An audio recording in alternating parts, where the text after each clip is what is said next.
call the meeting to order. Let's see, whose turn is it to do the pledge of the flag? Matt's turn. I guess Jessica gets to do it. Here.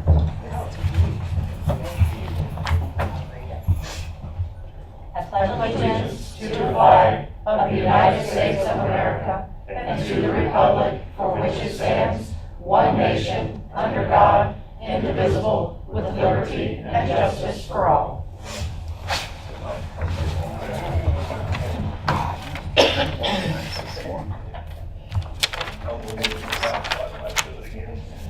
Keep everybody involved. Okay, we're ready to go. Roll call. Mr. Alexander. Here. Mr. Bledsoe. Here. Ms. Chambers. Present. Ms. Lassiter. Here. Mr. Matchett. Ms. Piper. Here. Ms. Quakenbush. Here. Mr. Hughes. Here. Has the agenda been posted properly? Yes. Thank you. I'd entertain a motion to approve the minutes for the April 25th meeting, please. So moved. Second. Roll call. Mr. Bledsoe. Yes. Ms. Chambers. Yes. Ms. Lassiter. Yes. Mr. Matchett. Yes. Ms. Piper. Yes.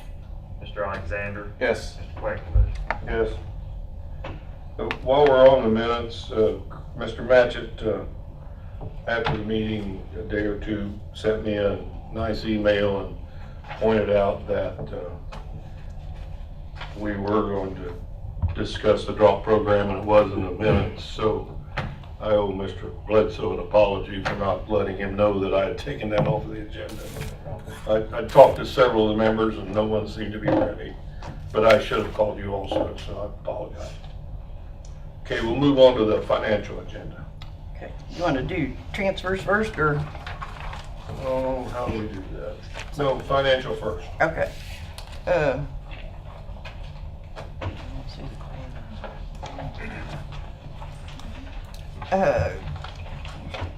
Coroner's office, 311, autopsies, 300,000, total request, 300,000. Oh, you're hiding back there. Oh, there we go. I thought I just talked to her. Hello. I'd like to have a motion to put this on the floor, please. Second.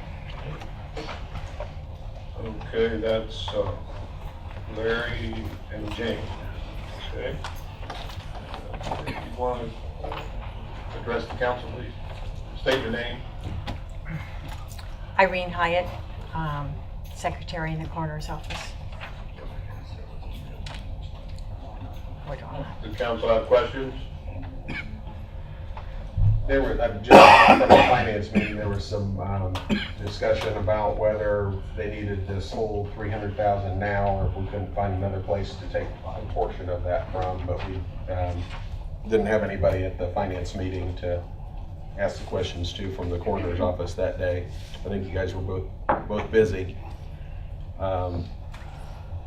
there, and I guess the question would be, do you need the whole 300,000? We don't need it right away. Hopefully, we have dropped off right now, which is a blessing. So, you know, a portion would be great. If we have to come back, we'll come back.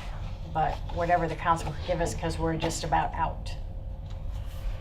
I gave everyone a challenge, and with the blessing of the council, that we would do our very best not to appropriate any additional money from the county general, and this request is from the county general. I asked Ms. Patterson to bring some numbers with her to tell us where we might get money for this, being rainy day and COVID, public safety, and anything else you could think of. Do you have those balances, Donna? Are they on this sheet? Yeah, they're in front of you guys. Okay, they're on the sheet we have right here. Lowest public safety, 469,577 balance. unappropriated. Rainy day, 654, 272, unappropriated.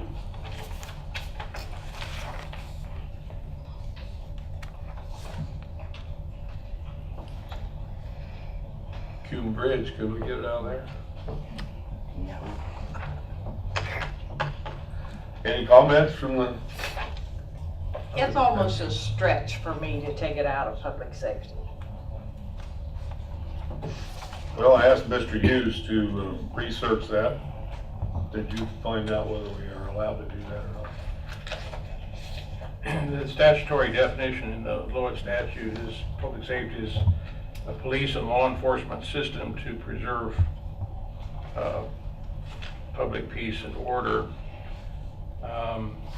Obviously, the coroner does play a role in that at a crime scene where there is a death. They participate in the investigation regarding cause of death. So they, as it says in the coroner's manual, the coroner will benefit from the experience, expertise, and resources provided by law enforcement officers, and law enforcement personnel will benefit from the coroner's experience and expertise in establishing manner and cause of death. So to the extent that they're involved in that type of activity, clearly, to me, that's a public safety function. Obviously, there are other functions the coroner's office performs that are not related to public safety. The vast majority, probably, would I would assume. The Pardon? vast majority of the deaths are unrelated to law enforcement, I would assume. Unrelated to law I mean, enforcement? with all the autopsies, I mean, it'd be a small percentage of those being involved with the law enforcement officials, with everything that the office Well, does. probably now about half. The ODs are overwhelming. This year's been terrible. Do you know, Donna, what we originally appropriated? Yeah, Ron's got it in front of him. You know what the original appropriation was for autopsies? We don't know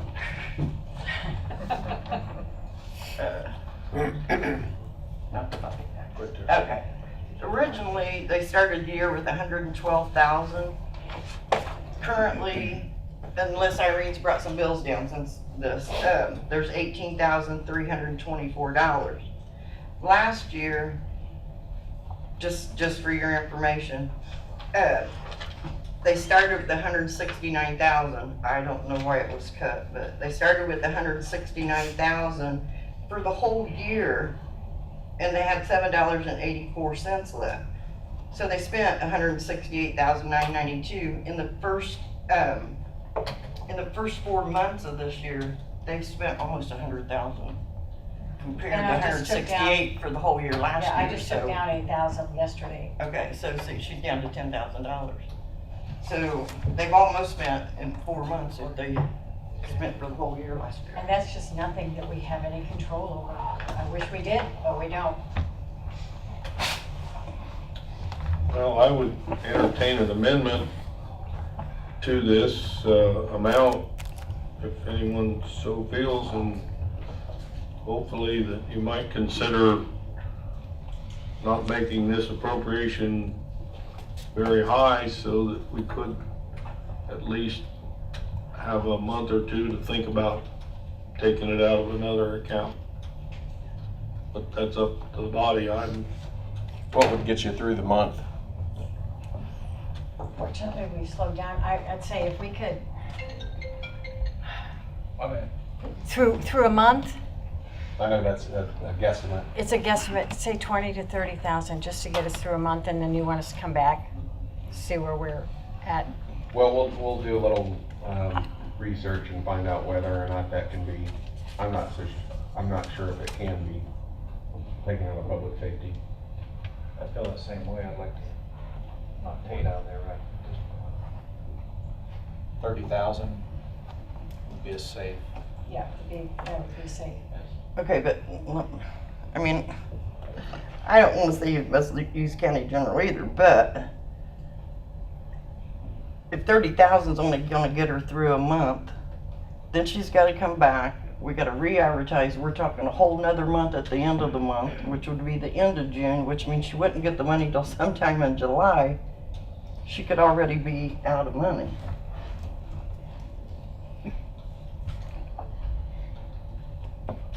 I mean, that's so unpredictable what she's gonna use that, When is an autopsy required? Autopsy required, homicide, suicide,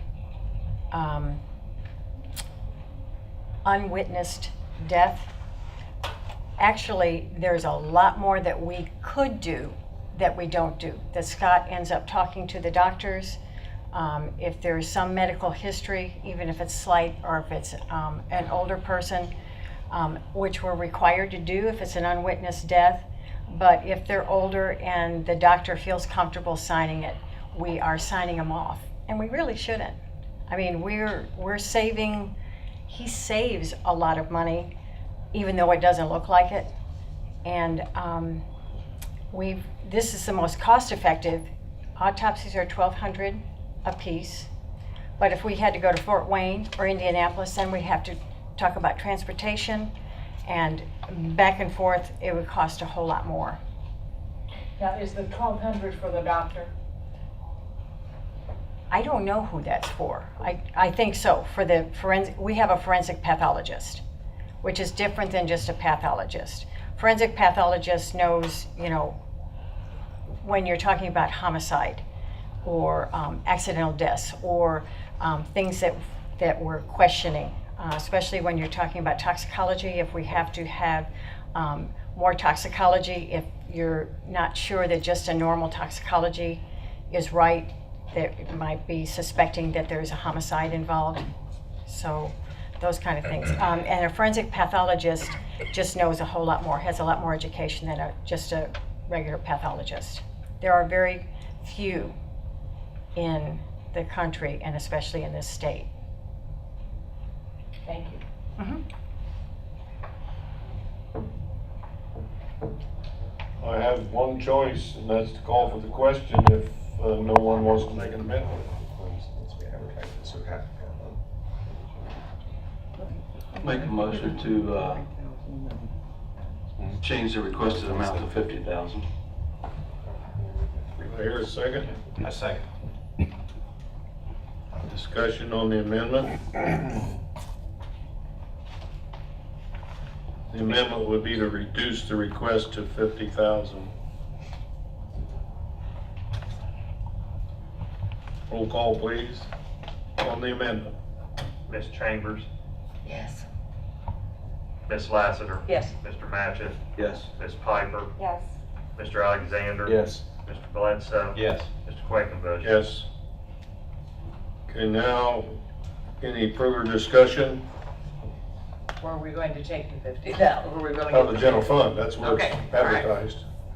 Okay. The other question will come up at a later date All right. if there's a request for another appropriation later in the year.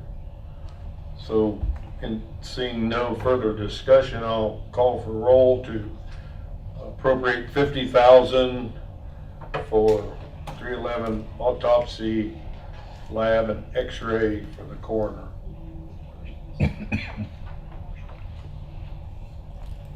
Great. Roll call, please. Mr. Matchett, Yes. Ms. Piper. Yes. Did you say yes? Yes. Mr. Alexander, Yes. Mr. Bledsoe. Yes. Ms. Chambers, Yes. Mr. Ms. Lassiter, Yes. Mr. Quakenbush. Yes. Okay, next item. Cume Bridge Health Insurance, $4,250. Total request, $4,250. Move to approve. Second. By Scott, second by Jane. Any discussion? This was just to correct an error in the bookkeeping, is that correct? It's additional that's. Or is this additional appropriation? This was the one that was on last Oh, month. it was We had to advertised. re-advertise. It was supposed to be in April and we've got it in May. And it was approved in the finance committee. Okay. This was advertised wrong last month. We discussed it then, but couldn't vote on it. Roll call. Ms. Lassiter, Yes. Mr. Matchett, Yes. Ms. Piper, Yes. Mr. Alexander, Yes. Mr. Bledsoe. Yes. Ms. Chambers, Yes. Mr. Quakenbush. Yes. GIS grant, 441 equipment, 2,600, total request 2,600. Motion. Motion approved. Second. Scott, motion approved. Jessica seconded. Discussion. Kim Cuthbertson from the Plan Commission representing Kyle Johnson. He received a grant to buy equipment for the GIS office, and Donna let him know that he only has till the end of the year to pay to use that money, or we'll have to give it back. It's to be used for equipment for in the field data collection for our GIS. Any other questions? Roll call. Ms. Piper, Yes. Mr. Alexander, Yes. Mr. Bledsoe. Yes. Ms. Chambers, Yes. Ms. Lassiter. Yes. Mr. Matchett, Yes. Mr. Quakenbush. Yes. There's an addendum too. No, not yet, that's. Ready for the transfer? Sorry. Agenda. Okay, I'm gonna start with the normal transfer first, if that's all right. We have abnormal ones too. Yeah, we got addendums. I'm starting with the regular. Okay. Okay, enhanced 911. 173 plus 3,199.89. 176 life insurance minus 1,334. 177 long-term disability minus 2,065.89. Total request 0. Move approved. Second. Moved by Scott, second by Jessica. Any questions? Roll call, please. Mr. Alexander, Yes. Mr. Bledsoe. Yes. Ms. Chambers, Yes. Ms. Lassiter, Yes. Mr. Matchett. Yes. Ms. Piper, Yes. Mr. Quakenbush. Yes. Adult user fees, 175, short-term, long-term disability, plus 1,910. 441, office machines, minus 1,910, total request 0. Move approved. Second. Scott, second by Larry. Is there anyone here to discuss this? State your name and tell us what you're doing. Emily Anderson, Court Administrator. This is the increase in the short-term, I don't know if short-term disability or long-term, was it short-term disability that went sky high? So we didn't have that in the budget. And the only place that he had to take it out of was office machine. So that's why we're doing the transfer, to cover that. Well, Mrs. Patterson also informed us that the Finance Committee, that the commissioners have changed the disability from self-insured to premium insurance. Is that correct?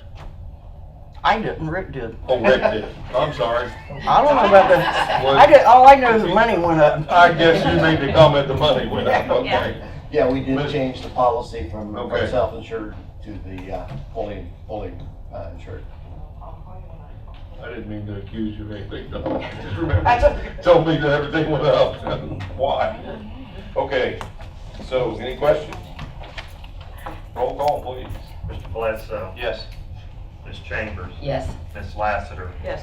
Mr. Matchett, Yes. Ms. Piper, Yes. Mr. Alexander, Yes. Mr. Quakenbush. Yes. Highway, 150, mechanic 158, minus 23,893.28. A 158, plus 23,893.28. Equipment operator 117, minus 28,563.36. A 117, plus 28,563.36. Total request 0. Move approved. Was that Scott? Yep. Second. Second, Jessica. Questions? Roll call. Ms. Chambers, Yes. Ms. Lassiter, Yes. Mr. Matchett, Yes. Ms. Piper, Yes. Mr. Alexander, Yes. Mr. Bledsoe, Yes. Mr. Quakenbush. Yes. Okay, the first addendum, commissioners, Justice Center maintenance, 134 minus 24,569.02. A 134 plus 24,569.02. Total request 0. Motion to approve. Motion Jane, Second. Chris, Yes. questions? Comment? Thank you, Charlie, for working with us, keeping the employee on part-time until we could meet and approve this formally and set you up a new line item. Appreciate that. Roll call, please. Ms. Lassiter, Yes. Mr. Matchett, Yes. Ms. Piper, Yes. Mr. Alexander, Yes. Mr. Bledsoe, Yes. Ms. Chambers, Yes. Mr. Quackenbush. Yes. Highway Department truck driver, A 132 minus 20,594.40. B 132 plus 20,594.40. Equipment operator B 145 minus 23,068.80. C 145 plus 23,068.80. Total request 0. Move to approve? Scott, Yes. second. One second. Jessica? Questions? Roll call. Mr. Matchett, Yes. Ms. Piper, Yes. Mr. Alexander, Yes. Mr. Bledsoe. Yes. Ms. Chambers, Yes. Ms. Lassiter. Yes. Mr. Quackenbush. Yes. I would be remiss if I didn't include Mr. Spangler in the effort to work these new hires in so that we don't have any residual slap us in the face later on, so thank you, sir. Okay, second addendum to the transfer agenda. Communication Center, B 108 minus 19,102.56. C 108 plus 19,102.56. Total request 0. Move to approve? Second. Move to approve Scott, second Jessica. This is a new hire situation. Mr. Stapleton worked with us on this also. And in the motion, I would like to have effective date June 3rd, if you will, please. Is that okay, Scott? Yeah, so moved. Any other comments, questions? The reason for that June 3rd is that gives him time to pay out the current employee. Go ahead. What? Is this dollar amount gonna be enough? Cause Ron had me have payroll clerk figure the amount of monies that you needed. But it was hard to figure when you said she was starting on June 3rd. So if it ends up she's gonna get 14 full pays plus 5 days, this isn't enough money.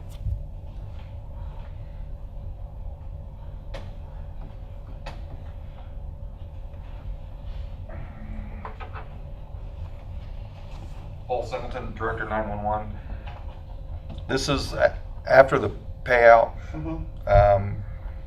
We figured it could have changed because the dates have changed back and forth, but after her last date was the 21st, and then after her vacation day payout, I believe that's the number we came up with. How much are you showing that it's going to be short? $66.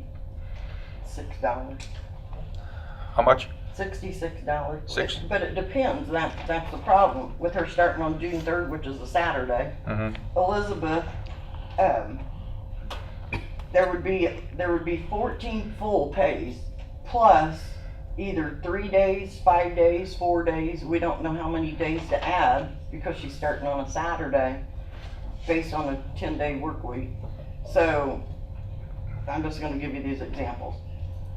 If she's getting 14 full pays plus 3 additional days, we would only need 18,904. If she's getting 14 full pays plus 5 days, that's where we'd be short. It'd be 19,168. If it's 14 full pays plus 4 days, then you would be fine. 19,036. Okay, what was the last one you said? 19,036. No, I mean the days. Oh, that would be 14 full pays plus 4 days. So I guess, I'm either telling you, since Elizabeth doesn't really know how to figure because she starts on a Saturday, he could be fine and have a little bit of money left. He could have a couple $100 left, or at the end of the year, he could be $66 short. So, Well, our goal as a council was to try to keep within our ordinance and have a smooth transfer between employee leaving salary and employee coming in without tapping the general fund for the shortfalls. As the auditor had pointed out to us in, I think it was 2014, it cost us about $100,000, and we're trying to avoid that. I would guess that if we're talking less than $100 later in the year, you'll probably find someplace we can transfer We have that. money because we've to had finish employees that that up. have started at 90%. And oh, that was the other question Elizabeth asked me, because she's been part-time, she'll go 100%, so, and that's how she figured it, was 100%, but But I have others that have came in at 90%. Myself, I started at 95%. So there's that $66 somewhere in there. and he may be fine. That's just the possibility I just need to get, because of the He needs dates. to get her on board right away. instead of waiting until the next pay, I needed to get her in because with us being short, and it's just killing our overtime budget. He has some people off on legitimate leave, and he's working real close with us on this, and I appreciate that. And in 2 cases now, I've avoided having to call a special meeting to make it right down to the day the department head wanted to make the change. And Rick called me on one of them, Paul brought the other one to me and talked to us at finance. So if we can get that close, I'm sure we can tweak them at the end. I won't have to come back and ask for any money out of the general fund. That's the goal, and I thank you for that. Any other questions? Roll call, please. Ms. Piper, Yes. Mr. Alexander, Yes. Mr. Bledsoe, Yes. Ms. Chambers, Yes. Ms. Lassiter, Yes. Mr. Matchett, Yes. Mr. Quakenbush. Yes. Now I'd entertain a motion to approve the financial transfer, et cetera, et cetera. I'll do that. It's written right there on the, Well, I'm looking for it. okay. Which page is it? It's on the On your agenda. agenda.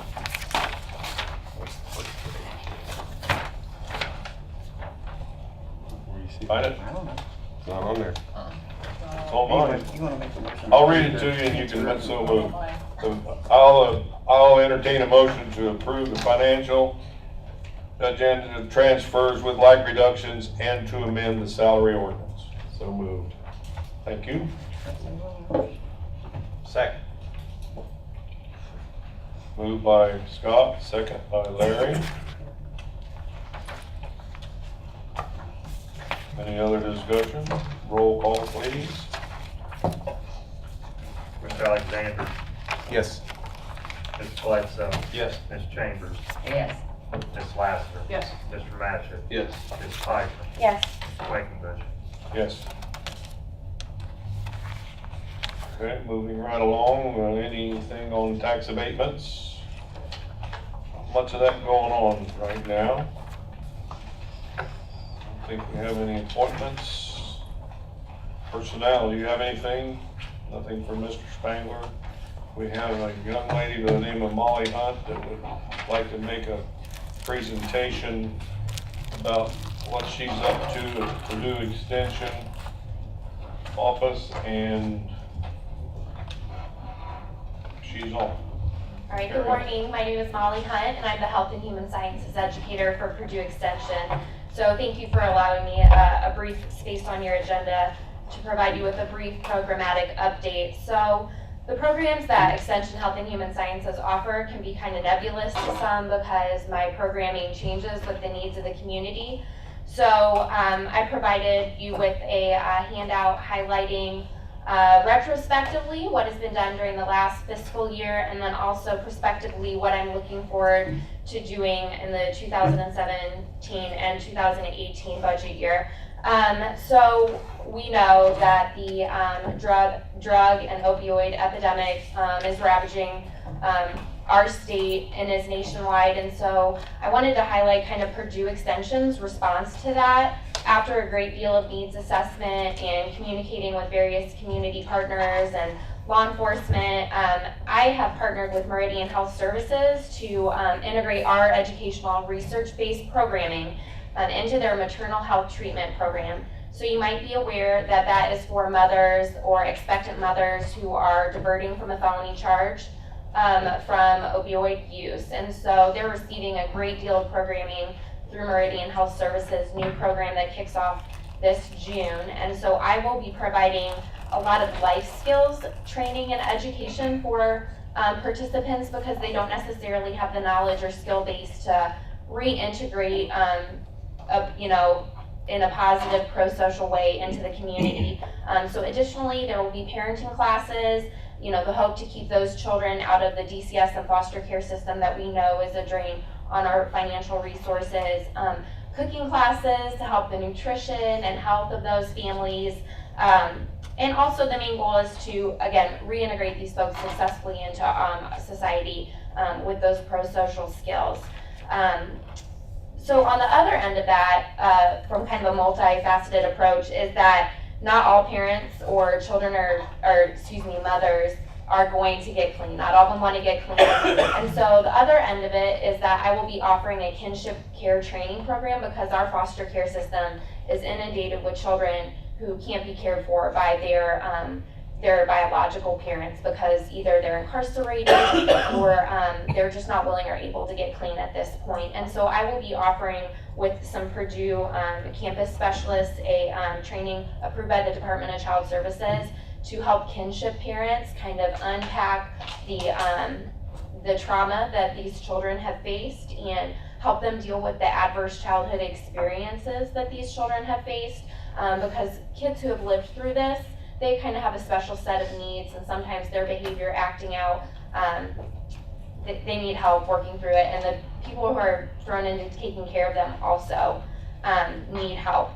So that's looking forward, but additionally, I'll continue the programming that I highlighted in 2016 and 17 with regards to addressing chronic disease within Delaware County.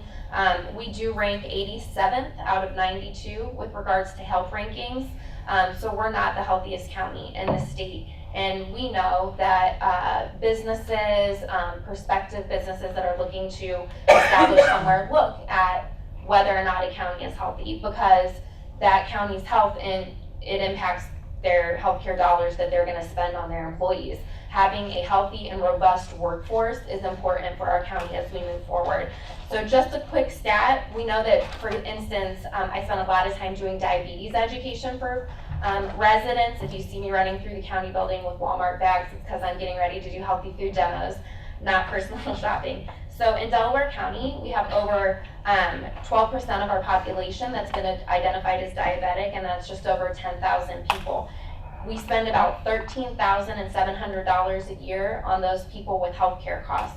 So in Delaware County, we're spending over $141 million on healthcare costs just for people with diabetes. So that's why I spend so much time addressing those chronic disease issues in Delaware County, just kind of trying to move that needle so to give us a healthier and happier place to work, live, and play. Just to wrap it up, you'll see at the bottom I have a lot of community engagement. I sit on a lot of committees, go to a lot of meetings. I'm really, with that work, trying to address from a bird's eye view the health of the community from a policy, systems, and environmental level. Essentially just making the healthier choice the easier choice for everybody that lives in Delaware County. I also brought with me my intern, Audrey Milligan. She's a Purdue paid intern that we're gonna host here for 400 hours this summer. So we're proud to have her in our office. Last year I secured just over $8,000 of grants, funding, sponsorships to expand the program and reach more people within the community. I know you're all really busy folks, but moving forward, I'd be happy to be available by email, phone, or to come and speak with you about what you think the needs of the community are. So I really appreciate you giving me the time to provide this update. Thank you. Molly, I don't have a hand, were we supposed to have something? A handout, you said about, you were referring to the handout? Yeah, the one page front and back PDF. I believe it was sorry. emailed. No, that's fine. We received that email, you're saying? I believe so. I didn't send it. Oh, Everybody got it. wasn't in mine this morning. Dude, Thank you. I haven't. A couple days ago. Well, as you can tell, there's not a whole heck of a lot going on here, so I should have remembered that. Ordinances, any ordinances, Mr. Hughes? No ordinances. We had a resolution on the agenda. Mr. Hughes made some contacts, and we thought we had harmony, I guess you would call it, to produce that resolution. Then I received a couple of emails, and I'm sure Mr. Hughes did, and I hope the rest of you did, from two of the commissioners. Those emails didn't sound like they were ready to go forward. So then I talked to council members, and after brief discussion, I just decided to take it off of the agenda for this month. But Mr. Hughes did prepare a different resolution, and there's a copy for each council member and one for the auditor and each council member that you can take with you. And if you want to bring this back up on next month's agenda, I'll be glad to do it. It wasn't advertised on this agenda, but if we want to bring that up under other business, I assume we could, but personally, I would just rather let us digest this and see if the commissioners will have a change of thought after they've had a little time to think about it. Because that was the original intent last month, was to make it a joint resolution. Right now, I don't have that support from the commissioners. And personally, I have not talked to any commissioner eyeball to eyeball about it. All I have is the emails that I received. One was suggesting we have a forum like Chris held for the Mounds Lake. Oh, gee whiz. I'm going to Chris for advice on that one, because I tried to talk him out of the Mounds Lake one, and it worked really well. So I was totally wrong there, but I don't think I want to call a forum for needle distribution. Any other comment about that? Are there any comments from the audience? If not, I've tried to expedite today's meeting so that we can move on into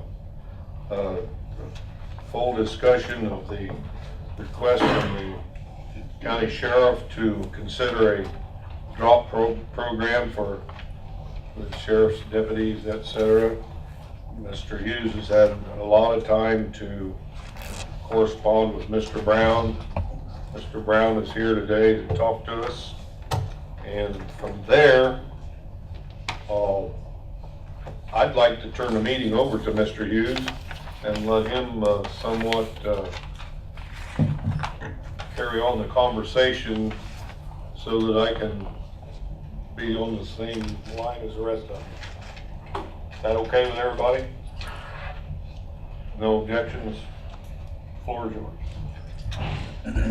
Just by way of some brief background, we're talking about an amendment to the Delaware County Police Retirement Plan, which is the plan that was originally effective July 1st, 1969, and the most recent restatement of the plan was effective January 1st, 2015.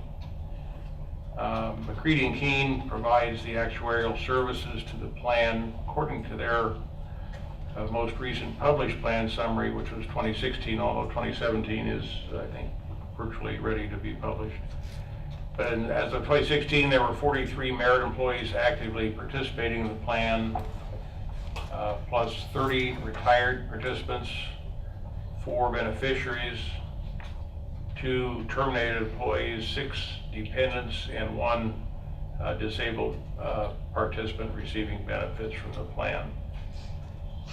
Normal retirement under the plan is age 50 for participants hired prior to October of 2010, and age 55 for those hired on or after that date in October of 2010. In 2005, the Indiana General Assembly authorized deferred retirement option plans, or DROP plans.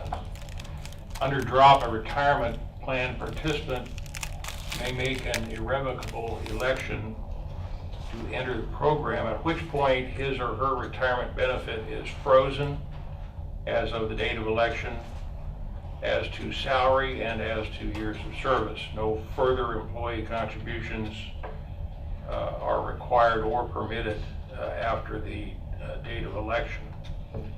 During the drop period, the participant's account does not accumulate amounts that would equal benefits that have been paid, or it does accumulate, excuse me, do that again.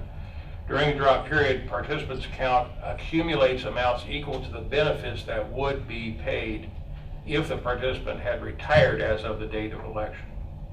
And that drop benefit accumulation, however, does not accrue any interest. Then when the participant retires, he or she receives the frozen benefit amount plus the benefit accumulation based on those, what the payments would have been had they retired. So under the proposed amendment to the Delaware County Plan, the maximum drop period from the date the election is made until the date of retirement is 3 years. The drop program, or a similar type program, was explored by the council once before in 2013. As President Quakenbush mentioned, I have communicated with Stan Brown, Director of Client Actuarial Services for One America, which is a parent company of McCready and Keene. He has been extremely responsive and helpful. Some of the information he provided in response to questions that I asked: DROP is designed to be actuarially neutral. It will not impact the county's funding requirement in any significant manner. Any savings from replacing a higher paid deputy with someone receiving a lower salary, only appears over time. It's not an instant savings. As he phrased it, it almost takes a generation to run that through. What he said the plan needs to run through a generation to get a position where all active deputies are under the new, more restrictive benefit provisions. DROP has been adopted in more than half of all Indiana County police plans. And in response to a specific question I asked, he confirmed that the council could consider a sunset provision, say of 4 or 5 years, to see how the DROP program is received, first of all, by the participants, because, as he commented, in some counties, participants very actively make this election. In some counties, it's not used in very much, or seldom chosen by the participants. So a sunset program would see how it's received, and also would be a time to judge what, if any, fiscal impact it has. And I've submitted some additional questions which Mr. Brown may want to address today. That's a brief background of the proposed amendment, and if you would like to correct anything I've said and certainly add to it, and we'll try to respond to any questions from the council. Sure, excuse me, thanks for having me. My name's Stan Brown. As Mr. Hughes mentioned, I'm with McCready and Keene. We're part of One America. We do the actuarial work on the 90 of the 91 county police plans in the state of Indiana. And as Mr. Hughes referenced some questions that you had that I got last week that I hadn't answered yet. One of them was about, in the plan amendment, about the 6% interest rate. That doesn't apply to anything related to drop. When someone retires, we calculate their normal form of benefit, and we also give them options to receive a lower benefit, but it provides spousal coverage or a period certain. And so you have to use an interest rate and a mortality table to determine what the adjustment is. And so the 6% interest rate is used for that purpose.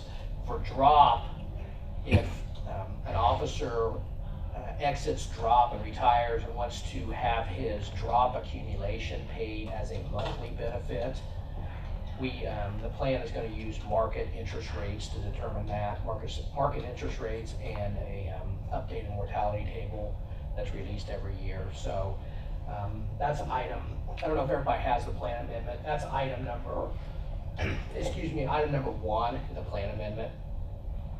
So any questions on that particular item that came up last week from anyone? What is the current market rate? The IRS, for pension purposes, the IRS publishes interest rates based off of a corporate bond yield curve every month. And it works, if you're familiar with the yield curves, there's an interest rate at every point along the line into the future. The interest rate, the effective interest rate of all of those different interest rates typically right now yields somewhere in the mid-4s, 4.5% or so. This particular definition for the drop accumulation, a lot of you may be familiar with PERF and the annuity savings portion of PERF. A few years ago, PERF announced that they were changing how the annuity savings was being converted to a monthly benefit, and they phased their way into a market-based calculation, and they're fully phased in now. They've actually, if my understanding is, if someone in PERF wants to take their annuity savings account as a monthly benefit, it gets farmed out now to an insurance company, and the insurance company makes the payments. The county police plan's not doing that. The money if someone wants their drop benefit paid as a monthly benefit, it stays in the plan. And it's just calculated when someone retires, we calculate it, that dollar amount stays the same going forward, and we calculate it based on market rates. Okay. Another question from last week that I got, and I think it was just answered. Once someone goes into drop, the employee contributions cease. The officers are doing 3% of their pay to help fund their benefit. Once they go into drop, that ceases. Okay. Another question: do drop assets remain invested in the pension fund and thereby benefits from any asset appreciation? The answer to that is yes. Someone goes into drop, their benefit is frozen, we'll calculate it, but there's no shifting of assets that are in the plan trust to individual accounts. Stays in the plan, okay? When someone exits drop then, if they want to take their drop accumulation as a rollover at the time of their retirement, they can do that, or as a lump sum.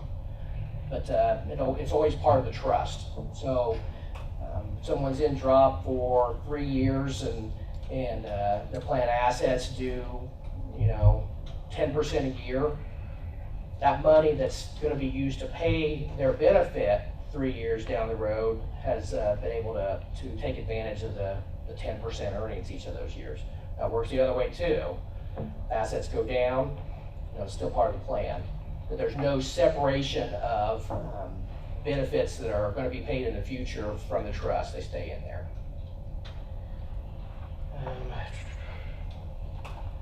Question about longevity and whether it figured in base salary. The salary for pension determination is gross earnings. So overtime counts. Whatever you have, it's box 1 of your W-2 plus any deferrals is what's used for pension calculation purposes. Okay. The other question about applying a sunset provision.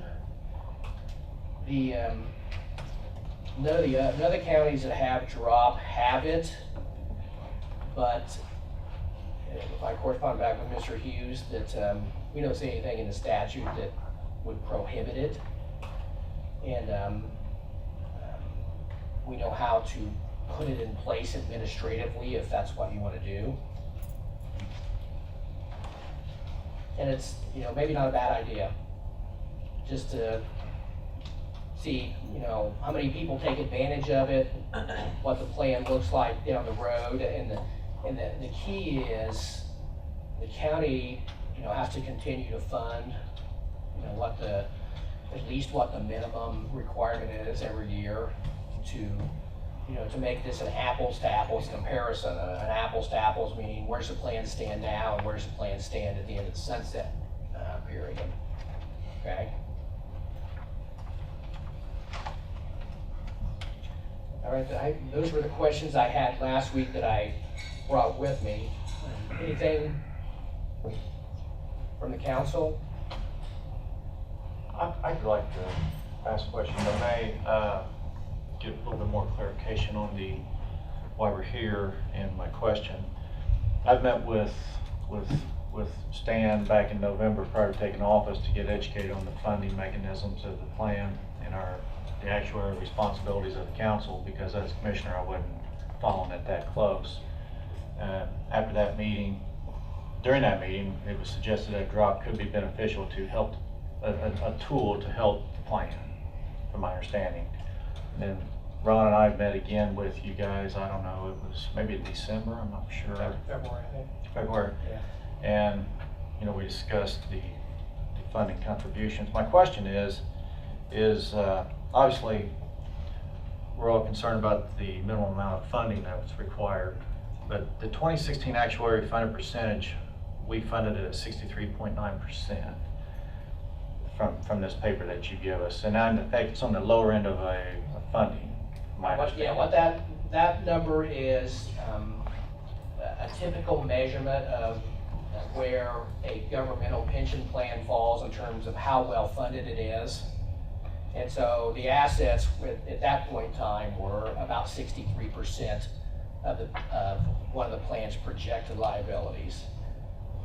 PERF is around 80, maybe a little bit above 80. It takes some time. It's going to take time for your plan to get back to that point.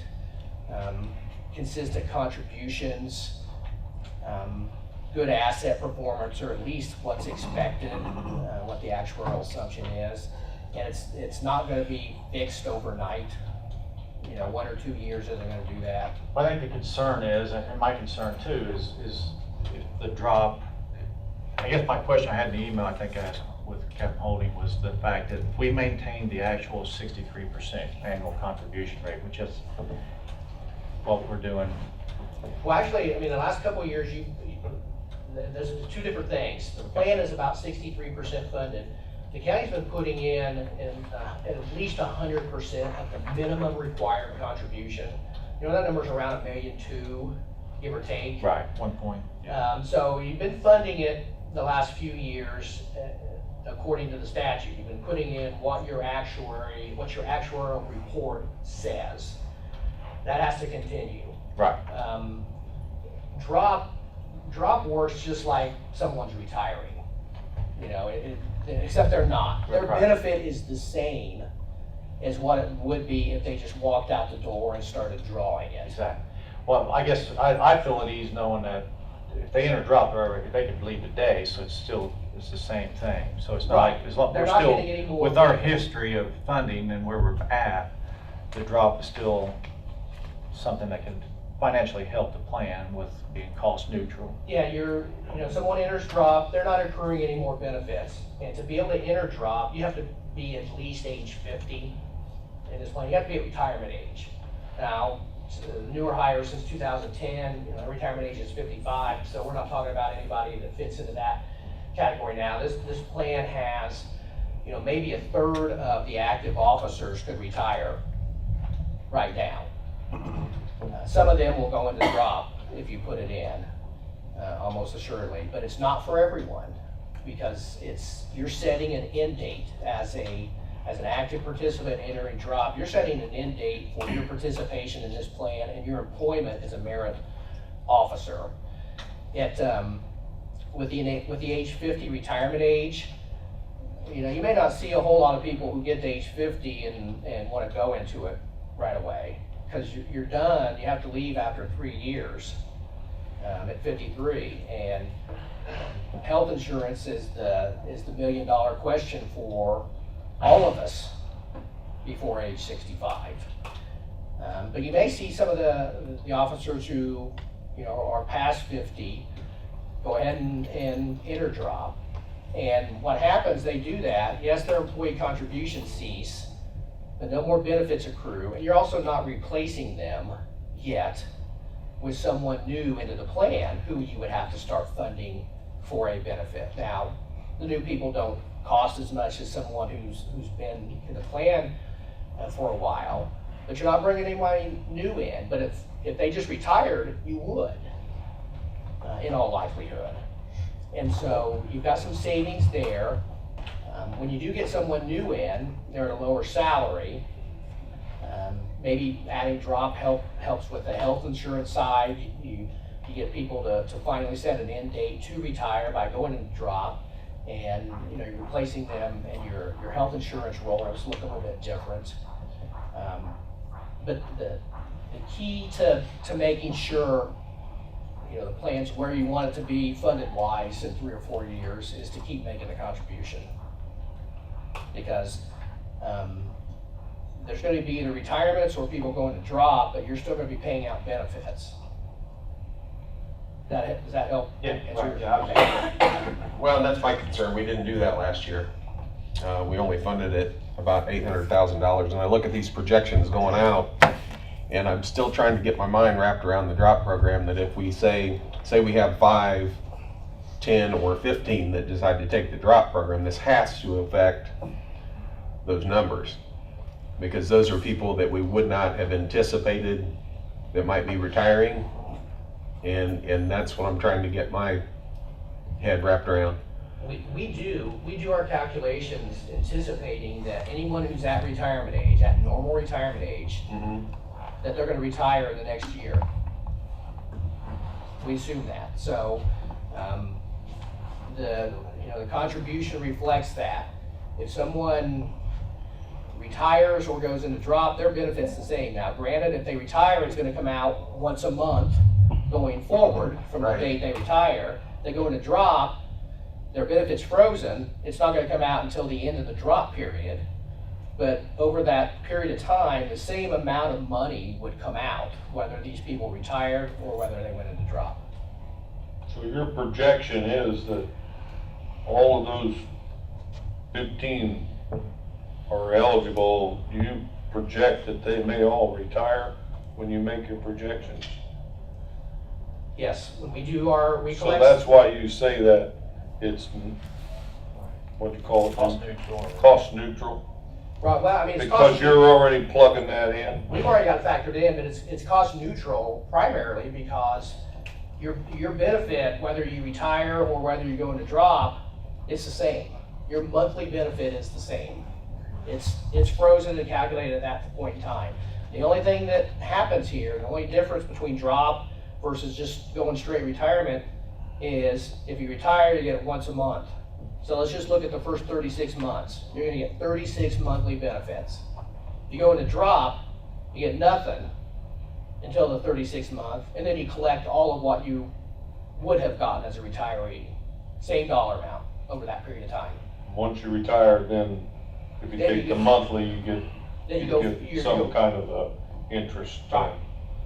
calculation. Is, Most people, the county police plans across the state, most people who take advantage of drop take their drop accumulation, which is the accumulation of the past benefits that they would have drawn. They take it as a rollover or lump sum. And then going forward, they have their regular monthly pension benefit. now you mentioned insurance, help me out, Mr. Spangler, as long as they're under 65, they can still stay on the retiree health care plan, which is different than the employee health care plan. Is that correct? No. No, it'll be on the same plan. Same plan. The employees now, it won't be that other plan you used to have. That one's gone, okay. So they would be allowed to stay and just contribute their amount as though they were still employed until they're 65. Is that correct? Now, I have one other question that's been brought to me, and I didn't verify it, but I've been told that when a city policeman retires, their pension is calculated, everyone's is calculated on the same base. I have a problem, and I've talked to the sheriff about this and talked to several people about this. The fact that a sheriff can choose to take a contract with the county for a substantial higher salary during that period. Is there, we don't have many eligible right now, so could we grandfather those in and then put a cap on the amount the pension is calculated on with some kind of COLA level?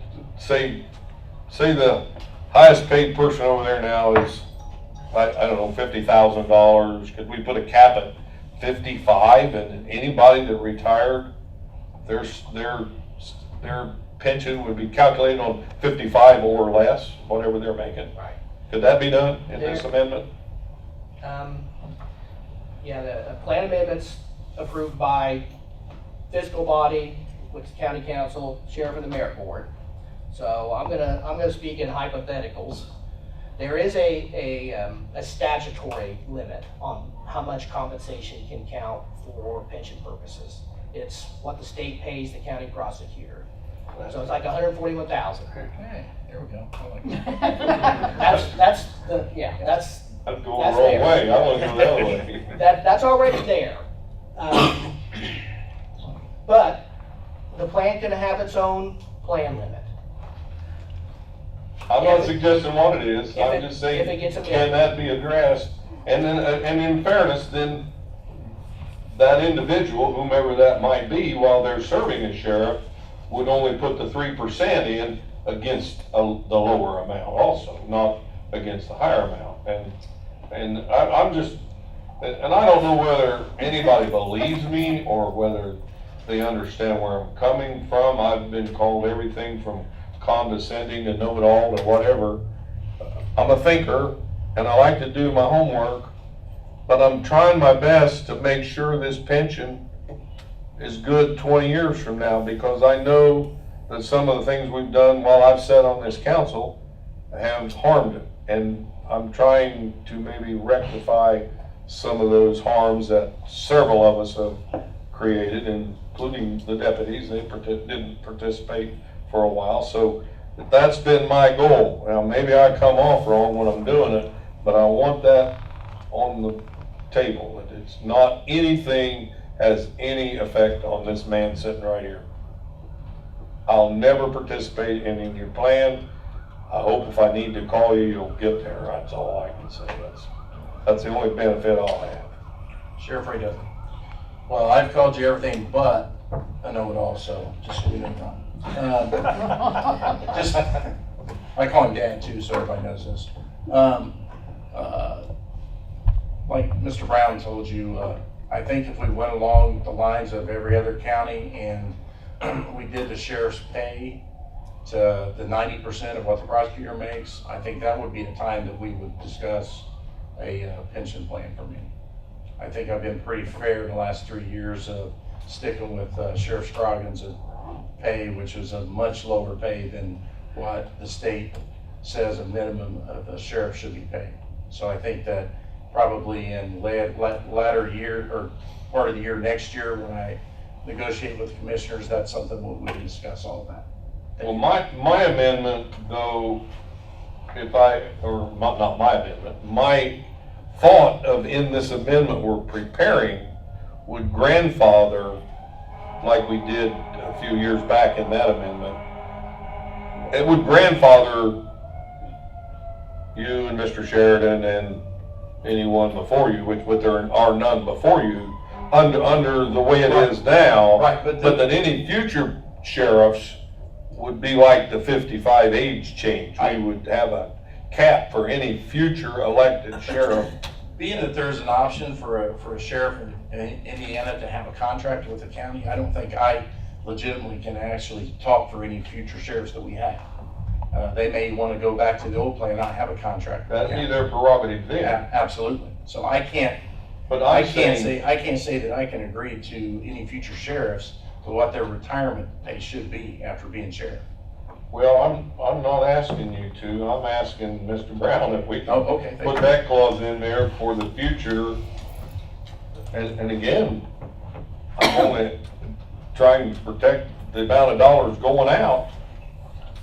You know, if I was a rank and file officer, if I was wearing a uniform like Mr. Holding, I'd just soon everybody get a pretty equal amount of money out of there.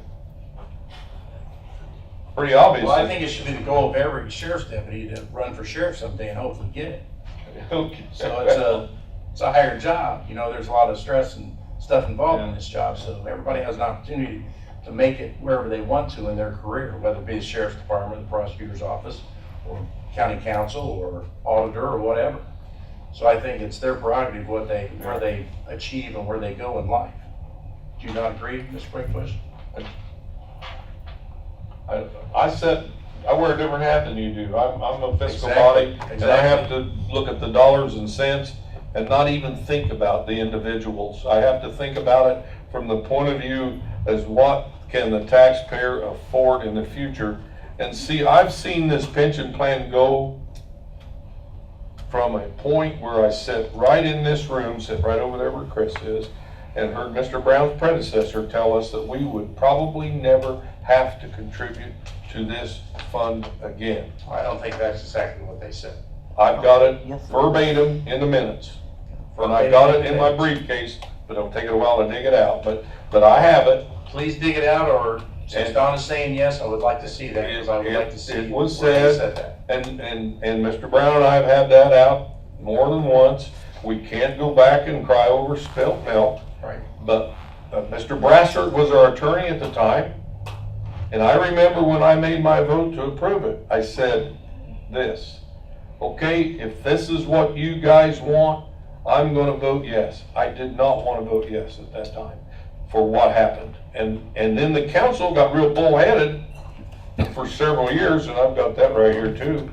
We only contributed $31,000 under that advice. Yes, you did. And look where we're at. So all I'm saying is I'm a guilty party, and I feel an obligation to try to make this plan work better. Then it was Sheriff Steve Ball, and I think Sheriff Steve Ball has a different recollection about that. Now that he's back, if you would like, I would bring him in and talk in front of council, and he can say exactly what he heard during that time. Tracy Martin insisted that the minutes at that time be typed verbatim.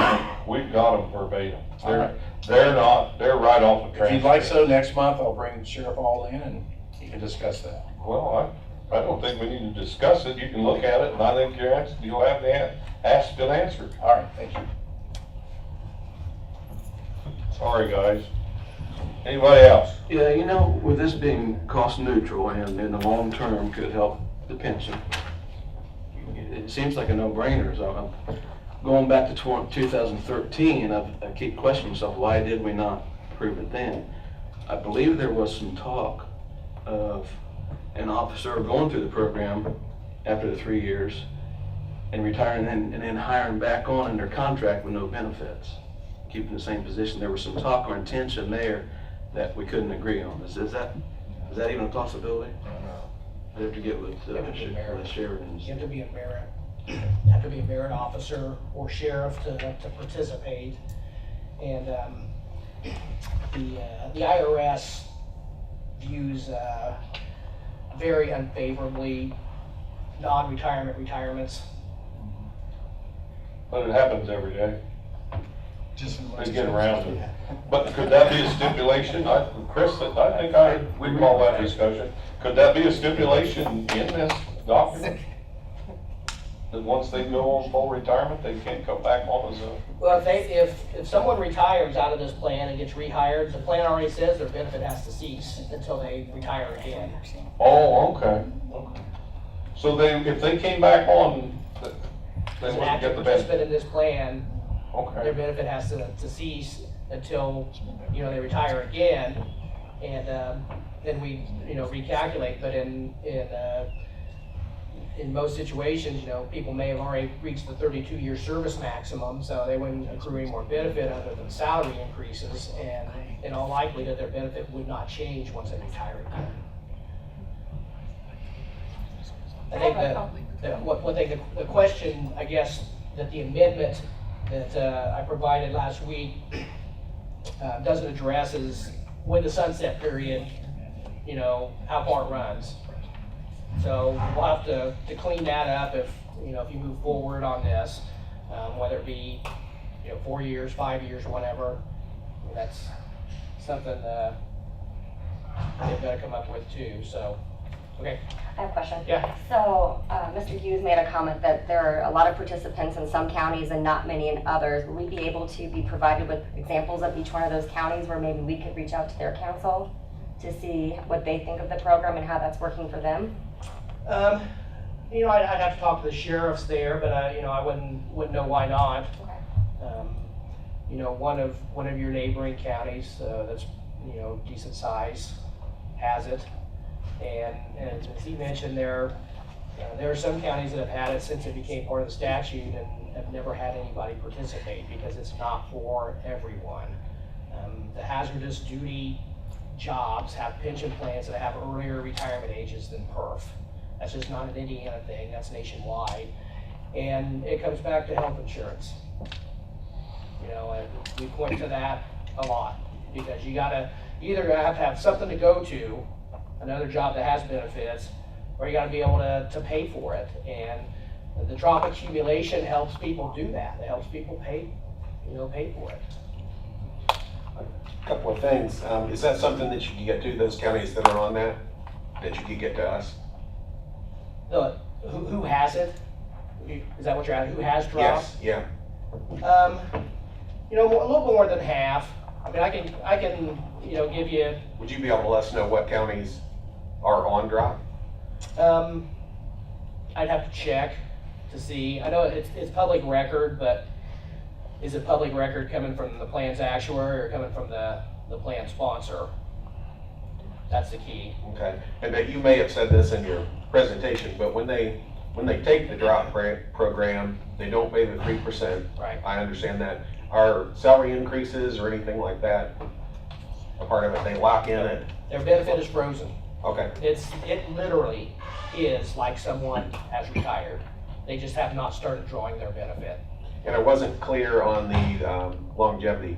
Is it or is it not? Yeah, if it's in W-2, up through your drop entry date, if it's in a W-2 and it's contributes to one of your highest salaries, yes, it's used. Okay. I guess I have one more. Of the counties that are participating, what percentage would you say have a sunset period? None. Okay. And drop's been around 12 years or so. I'm not sure that it's been contemplated by anybody else. We do have a county that has a provision in their plan related to benefits that does sunset and can be renewed with sheriff, mayor, board, county council approval. And they've done that with their particular provision that sunsets. And it may not be a a bad thing, just so everybody's comfortable at the end of the time frame to see where this plan stands, how it impacted it. But the key is, you know, as long as someone's participating, obviously there's gonna be, you know, some benefits coming out of this plan. County's gotta keep funding it consistently. Well, that's with us not funding it short about $400,000, does that change the, What year was that? Because this past year? This year? 2017. for 2017, Yeah, okay. We appropriated 837, but that's not the total amount that will go into the plan because we've, along with help with the clerk and some other people, added all those fees, which you're aware of. Right. that Supplement. Because the 17 shortfall in the funding hasn't been reflected in anything we've done yet. It won't be reflected until a year from now, when we do the 1/1/18 actuarial evaluation that determines how much money the county has to fund for my 19. assumption on that is we would have to increase future payments to make up for that. And I'm looking at, you know, through the 2025 year, again, it's 1.72 in 2025. And I'm assuming that every year after 2017, the 1.2 that we fund is gonna be less than what the fund pays out, You're looking maybe. at the payout projection. Right, The understand. The plan doesn't get funded on a pay-as-you-go basis. You know, hopefully, in theory, the contributions should stay level as a percentage of pay that the county makes. And that's, you know, 60 to 65% of the pay for the plan members. That's what the county funding requirement is. And on a theoretical basis, if the assets do what's expected, contributions should stay level as a percentage of payroll. So if your payroll goes up, yeah, your dollar amount's going up, but as a percentage of the pay, it's gonna stay level. And so the key is to, you know, stay on a track of funding what at least the minimum is. But that's with or without a drop. Right, exactly. That makes no difference. Exactly. Now, I'm not finding your projections that I have for the most recent one, but they have gone up because in April of 2013, the projection for 2020 was only 1.285 million, and you were quoting 1.7. So that must be a more recent report. So those projections may go up, correct? Yeah, I mean, if people keep working, which is what's going on, people at retirement age, we're assuming they're gonna go out at the end of the year. If they keep working, they're earning more benefits. For sure. Adding the drop, you know, stops that when someone enters. Yeah, if they're working any kind of overtime, everything just ceases. Do you guys have 2016, do you want to get that from the sheriff or from you guys on how the fund was performing? I have the reports to give the sheriff and to the auditor today. Oh, okay, great. Can we get copies of those? Yeah, sheriff, you got PDF copies, is that right? We do. You do, okay. Yeah. Thank you. We have a state called meeting, council, on June the 23rd, which would be a great time for the council to discuss this with other counties. I mean, if we want input from other counties, that would be a great time to do that. What'd you say? Some numbers. Oh, gosh. Yeah. I didn't say. Are we on a time frame here where we need to do this month?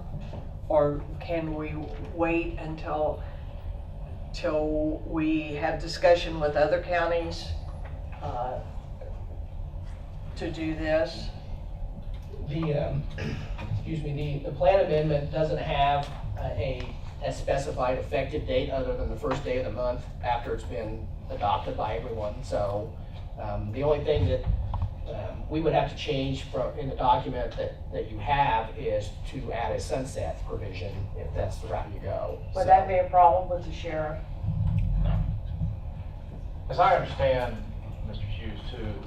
These amendments, they take place, the sheriff's got approval on the merit board, and then they bring the addendum to us. Is that basically? Yeah, that's, If I understand that correctly. am I correct, from what you gave us in March, there have been some changes? We sent you an updated version last week, and all it did was add item number 6, and then moved all the items that were after that, which there were a couple, Okay. down one. Okay. And has that gone back to the sheriff merit board and that's been approved, or is that still to be done? Still to be done. Okay. So, I guess my question I would think be, that- if we're gonna do that, if we could agree, or, I understand Ron's comments about, past decisions based on here. I mean, I'm trying to, separate some of this as it stands on its own. I would think it'd be more appropriate to figure out what we want, 3, 4, 5 year sunset clause, whatever it is, and have that adopted by the merit board and the sheriff and then back. And that way we give, if people wants more time, at the appropriate level of steps without any kind of serious delay, but. Would you want to put a motion on the floor that we instruct our attorney to insert I think 4 years been bannered around some or whatever? Well, I guess my question would be, I don't know the age of the people who's going to become eligible within 1 or 2 years. I think, is there a 3 years, would it have just 2 people? Would 4 include 6, or would 5 include 8? I mean, I don't know what would be. The sunset probably should be, and we'll update the amendment, the sunset should be that no one can enter drop after a certain period of time. So you're still gonna have people exiting after that. That way, rather than being the other way around, saying you have to exit, because you can't force, I don't think you could force it. Yeah, I didn't mean that, but what I meant was people that would be eligible to sign up for the drop. Right. Prior to, not the 3-year term duration, I'm talking about the amount of people that's eligible. Let's say if we went with a 3-year sunset now, how many deputies? We went with a 4-year, how many deputies? I mean, ultimately, I don't know. Yeah. You've got, or the plan has 10, let's change that to, has 10 officers between 45 and 49, ages 45 and 49. So it's potentially, some or all of them, depending on when they were hired, are under the age 50 retirement age. They could go into drop, potentially. Plus another 13 who are at least age 50 already. So they could go in, if you put this in place. So you could have more than half of the active group, potentially. We did a sunset on the wheel tax, and the way that was written was that it didn't actually sunset, it just forced it to come back to the council and be reconsidered. But it would sunset if the council didn't reconsider it. That was the way that was written. So the wheel tax was put on a trial basis, and when it came back up the next time, the sunset clause was removed, and it was a permanent thing. I think our pension attorney would, we'd like to put it in, if you want a sunset, we'll put it in saying this sunsets, and then it can always be revisited ahead of time. Well, you're by right. by people. That makes it the easiest to administer Fine. from our perspective. And I did want to add one thing before we finish. We do these actuarial reports every year, and so I'm not going to get into the minutes issue from a meeting way back. And we issue these reports every year that shows how much money should go in. And as Mr. Quakenbush mentioned, there was a period of time earlier this century where it wasn't close to what our recommendation was in terms of what went into the plan. Okay? Do you want to make a motion to have them put a sunset in? I can do that. Do we need a 3-year, or what, or just have the merit board? 3 years Yeah, is gonna be 3 years is how long you can be in potentially. drop, so I was thinking Before you entered, right? Four. Yes, sunset for. 4 would at least get you full round of 3 years, 1 year to evaluate. 4 or 5, whatever. I'm open for an emotion. I'll make a motion that we, have Mr. Brown and Mr. Hughes put the sunset clause in there 4 years. So it sunsets So it 4 sunsets. years from the effective date, From- whenever that ends up being. Right. Just like that. And then that would go in front of the merit board and the sheriff and then back to us. And then hopefully, what's that meeting in June, Jane? Yes, 23rd. Second that. And your next council meeting is the 27th. I hear a motion to ask the actuary and our attorney to add a sunset clause in this amendment that we're discussing. Any other discussion? Roll call? Mr. Bledsoe, Yes. Ms. Chambers, Ms. Lassiter, Yes. Mr. Matchett, Yes. Ms. Piper, Yes. Mr. Alexander, Yes. Mr. Quakenbush. Yes. Mr. Matt? Just a point of information, Scott, you mentioned the 800,000 that we budgeted for 2017. I believe we lowered that because we weren't sure of the actual total amount that would come in from the public safety tax. That's probably why there's a surplus of 469,000 still in there. So I hope the council's intent is whatever's left there, that we roll that into the pension also. Well, I think Get you back to year 1, 2. he made a point too that these projections are assuming that people take retirement at 1 year after they're eligible for retirement too, so that the projections are gonna be high, but that, you know, the number they tell us is, you know, I've kind of fought a little bit to make sure that we fund that the last 3 years, and I was unsuccessful in getting that I funded just want last to year. make sure they knew that we didn't intentionally defund that or lower it. We just wanted to wait and see what was coming in and make sure we didn't want to overcommit money we didn't have, but it looks like it's there, so to get to the minimum for 17. Well, to follow up on that too, Chris, the public safety fund doesn't come in on an annual basis, it comes in on a monthly basis. So we have to have an operating balance in that, just like we do the general fund, or we'd be borrowing money to run the public safety department or fund. So we've got to, you know, this is our first year at it, we really don't know what that revolving amount or checkbook balance is what I call it, will have to be. Can you tell us if, on the actuarial side of it, if it matters when we pay that? Because I think, aren't we paying that quarterly or somewhere about that? Does it make any difference on when that's paid? Other than I know that obviously if you don't have money in there at the first of the year, you're not gonna get any benefit or loss from. Right, yeah, that's where the benefit is from the dollar cost averaging of it being in the plan longer, as far as it being required from a perspective of meeting the statutory minimum. No, I mean, it can go in the last day of the year. Okay, well, I think that's when the, Go ahead. Balance sheet entry, isn't it? Yeah, I mean, like you said, it's Yeah, not but gonna you are affect the working- balance of the investment. right.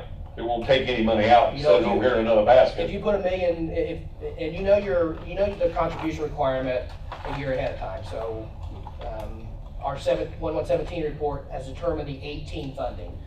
So in theory, if you put that in the first day of the year, if you had the money to do it, and the plan earned 10%, you'd have 10% of, you know, that number more at the end of the year than if you put it in the last day of the year.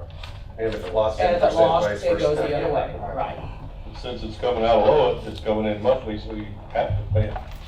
At least monthly or quarterly or something, you couldn't pay it all at once first of the year. You wouldn't have any money to pay the deputies over in the jail. Can I clarify something Chris just said? Sure. You've already have appropriated more money in 2017 out of Lowell than you're actually bringing in the year of 2017. The only reason why there's 469,000 in there is because that's carryover money from the previous year. So you. So I just wanna. You've got a total of what we're gonna get this year by December? Right, it's on this report I give you.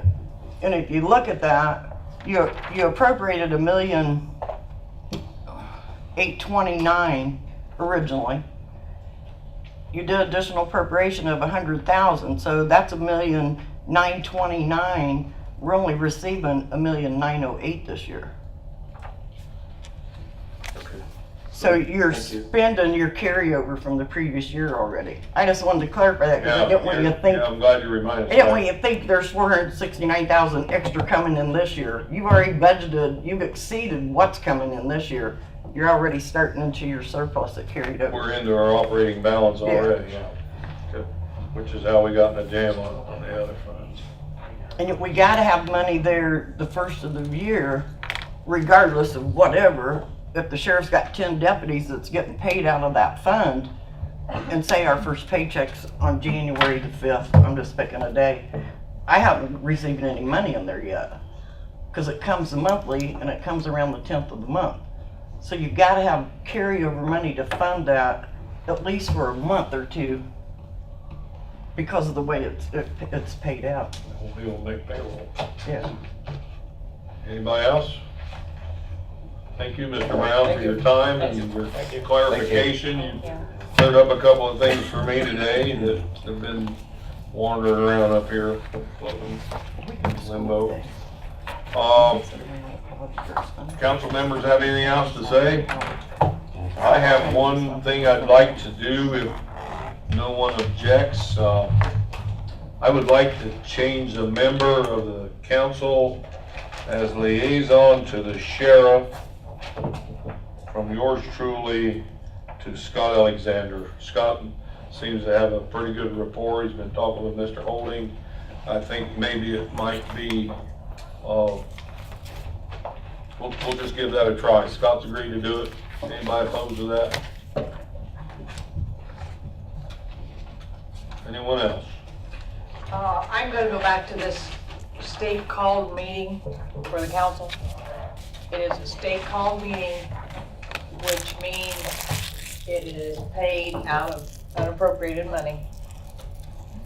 I think it's really important to go to these things, just if nothing else, you visit with other councilmen. And I think the best time to do that is the night before the conference, because you're in a social setting.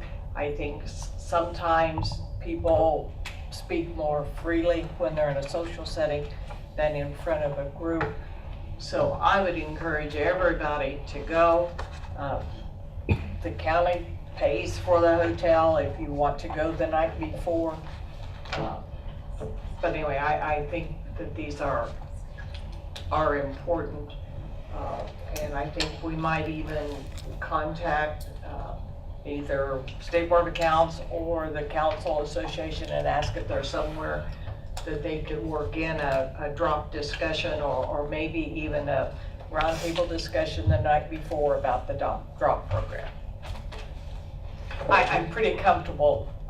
I am pretty comfortable with it now, with the plan and the program, but it just doesn't hurt us to. So You can never get your it. assignment then is to contact the association and I will do see that. what you can do I would with do that. I think it's an excellent idea. Usually when you have an excellent idea, you just volunteer. And I'm not gonna tell you where it's at because I am always opposed to spending money where we're going, but anyway, that's. Hey Jane, I'm gonna go too, so if you're making reservations for down there, I mean, go ahead, and if anybody else wants to Okay. I'm not gonna go commit for the now. night before, I'll just drive down. Donna, can you do that and do it on the county card?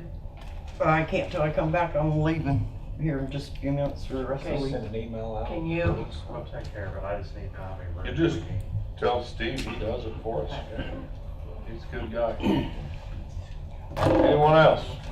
Where'd we stay last year? We stayed at, You've notified record. I think it'll be on Oh, okay. It'll be on the information, I'm sure. Motion to adjourn?